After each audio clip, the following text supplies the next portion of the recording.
পূর্ব বর্ধমানের সাই কমপ্লেক্সে মোহন ভাগবতের সভায় অনুমতি দিল কলকাতা হাইকোর্ট। 16ই ফেব্রুয়ারি সভায় অনুমতি দিয়েছে কলকাতা হাইকোর্ট। আয়োজকদের দেখতে হবে যাতে কোনো পরীক্ষার্থীর অসুবিধা না হয়। শব্দ নিয়ন্ত্রণ করার চেষ্টা করতে হবে আয়োজকদের। যতটা সম্ভব কম শব্দ ব্যবহার করতে হবে, নির্দেশ কলকাতা হাইকোর্টের। লাউডস্পিকারের পরিবর্তে সাউন্ড বক্স ব্যবহার করা হবে বলে জানিয়েছে আয়োজকরা। সৌভিক মজুমদার আমাদের প্রতিনিধি এই মুহূর্তে টেলিফোনে রয়েছে। সৌভিক, এই নির্দেশ দিতে গিয়ে কলকাতা হাইকোর্ট আর কি বললেন? দেখো, কলকাতা হাইকোর্টের নির্দেশ অনুযায়ী এই মোহন ভাগবতের যে সভা রয়েছে বা কর্মসূচি রয়েছে তার অনুমতি দেওয়া হয়েছে, কিন্তু শর্ত হিসেবে বলা হচ্ছে যে মাধ্যমিক পরীক্ষার্থীদের অসুবিধা হয় এই ধরনের কোনো কাজ করা চলবে না। তার পাশাপাশি ন্যূনতম শব্দ ব্যবহার করে বা যতটা সম্ভব কম শব্দ প্রয়োগ করে সেক্ষেত্রে এই সভা করতে হবে। এই মর্মেই কিন্তু কলকাতা হাইকোর্টের তরফে অনুমতি দেওয়া হয়েছে। আরএসএস এর তরফ থেকে অভিযোগ এটাই করা হয়েছিল যে প্রশাসনের তরফ থেকে তাদেরকে বলা হয়েছে যে তারা লাউডস্পিকার ইউজ করলে সেক্ষেত্রে কিন্তু এই ধরনের সভা করার ক্ষেত্রে অসুবিধা হতে পারে। এই মর্মে তারা এই অভিযোগ নিয়েই তারা কলকাতা হাইকোর্টের দ্বারস্থ হয়েছিলেন এবং যার প্রেক্ষিতে আজকের এই নির্দেশ। ধন্যবাদ সৌভিক। শহরে ফের দুঃসাহসিক লুট। সেন্ট্রাল অ্যাভিনিউয়ের বাড়ি থেকে লুট, নগদ কয়েক লক্ষ টাকা লুট করা হয়েছে। সোনার গয়নাও। অস্ত্র দেখিয়ে অভিজাত পরিবারের এক প্রৌঢ়ার কাছ থেকে লুটপাট চলে। বাড়ির পরিচারিকা এবং কেয়ারটেকারকে জিজ্ঞাসাবাদ পুলিশের। খাস কলকাতার ঘটনা, যেখানে সেন্ট্রাল অ্যাভিনিউয়ের একটি অভিজাত পরিবার থেকে কয়েক লক্ষ টাকা লুট করা হয়েছে। টাকার পাশাপাশি সোনার গয়না লুট করা হয়েছে। এই অভিজাত পরিবারে এক প্রৌঢ়া একা থাকেন।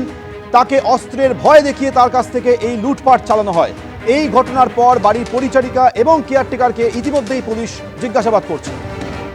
আমরা এই মুহূর্তে রয়েছি বটতলা থানার ওপর একটা অভিজাত বাড়ির সামনে, 326 সেন্ট্রাল এভিনিউ যে বহুতল আমরা দেখাচ্ছি। এই বহুতলেই একটা দুঃসাহসিক ঘটনা ঘটেছে। যে এসেছিল অভিযুক্ত ধারালো অস্ত্র দেখায় এবং এই বহুতলেই যে বাড়ি রয়েছে এখানে একজন বয়স্ক মহিলা থাকেন। তার পায়ে কিছুদিন আগে পা ভেঙে গেছে। তাকে তদারকি করার জন্য আরেকজন অ্যাটেন্ডেন্ট আছেন। যেটা পুলিশ সূত্রে খবর পাওয়া যাচ্ছে যে বাড়ির তলায় একজন কেয়ারটেকার আছে। অনেকটা জায়গা জুড়ে এই বাড়ি। এই মুহূর্তে জায়গাটার ছবিটা আমরা দেখাবো। বটতলা থানার পুলিশ আধিকারিকরা এখানে রীতিমতো পিকেট করে দিয়েছেন যাতে বাইরের কেউ এই মুহূর্তে ঢুকতে না পারেন। এবং এখানেই যে ঘটনা ঘটেছে সেটা হচ্ছে যে একজন বহিরাগত দুষ্কৃতী আসে, তার কাছে শার্প কাট ওয়েপেন ছিল, ধারালো অস্ত্র ছিল। সে আসার পর তলার কেয়ারটেকার সে আচমকাই কলিং বেল বাজায় এবং কেয়ারটেকার বলে যে সে জল নেবে। এরপরে কেয়ারটেকার উপরে ওঠে এবং তারপরেই ওই দুষ্কৃতী সে ধারালো অস্ত্র দেখিয়ে এখানে ওই বয়স্ক যিনি মহিলা রয়েছেন তাকে ওভারপাওয়ার করে লক্ষ লক্ষ টাকা এবং সঙ্গে সোনার গয়না এখান থেকে লুট করে নিয়ে চলে যায়। ঘটনার পর বটতলা থানায় লিখিত অভিযোগ দায়ের হয়েছে। যেটা খবর পাওয়া যাচ্ছে যে ওই কেয়ারটেকার তাকে পুলিশ আধিকারিকরা এক্সামিন করছেন। কোনো ইনসাইডার্স ইনভলভমেন্ট থাকতে পারে বলেই তদন্তকারী আধিকারিকরা মনে করছেন। এই মুহূর্তে লালবাজার থেকে যারা অফিসিয়ালস ডাকাতি সেকশন এবং অন্যান্য সেকশনের তারাও এসেছেন এবং তার সঙ্গে বটতলা থানার পুলিশ আধিকারিকরাও গোটা বিষয়টা দেখছেন। সিসিটিভি ফুটেজ খতিয়ে দেখা হচ্ছে। ক্যামেরায় উত্তম হালদারের সঙ্গে ময়ূক ঠাকুর চক্রবর্তী, এবিপি আনন্দ, কলকাতা। ইতিমধ্যেই বাড়িটির সামনে পুলিশ মোতায়েন করা হচ্ছে। প্রশ্ন হচ্ছে, খাস কলকাতা একেবারে সেন্ট্রাল অ্যাভিনিউয়ে এইভাবে একটি অভিজাত পরিবার থেকে একেবারে লুট হয়ে গেল, কয়েক লক্ষ টাকা সোনার গয়নাও লুট করা হয়েছে। অস্ত্র দেখিয়ে এই প্রৌঢ়াকে লুট করা হয় প্রৌঢ়ার কাছ থেকে। যেহেতু এই প্রৌঢ়ার পা ভেঙে গিয়েছিল, তিনি বাড়িতে একা থাকেন। একজন ফিজিওথেরাপিস্ট তাকে মাঝে মধ্যে ফিজিওথেরাপি করতে আসেন। তিনি কি বলছেন, বাড়ির পরিচারিকা তিনি কি বলছেন শুনুন। আমি একটু জল খাবো, গেটটা খোলো।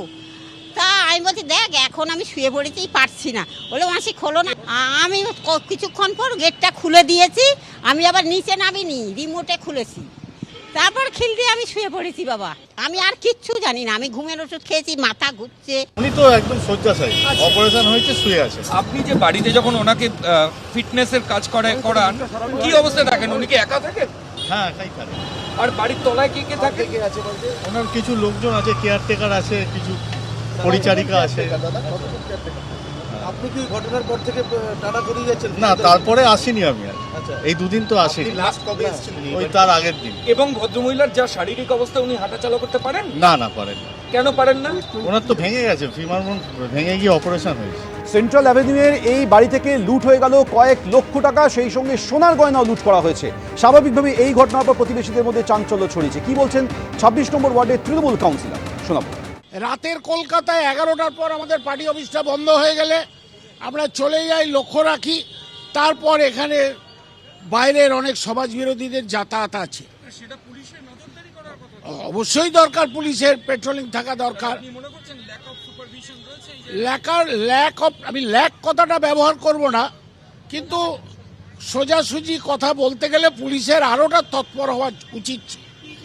কারণ ইতিমধ্যেই এই রবীন্দ্রকানন পার্ক আমার ওফুটে, সেখানে অনেক বাইরের সমাজ বিরোধীরা একটা শেল্টার নেয়।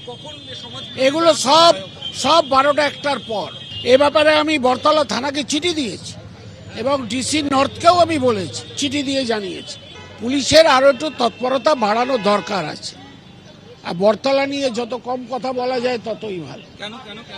না, সেরকম ব্যাপার বলছি কি, আমি ওদের উপস্থিতিটা সর্বত্র পাই না।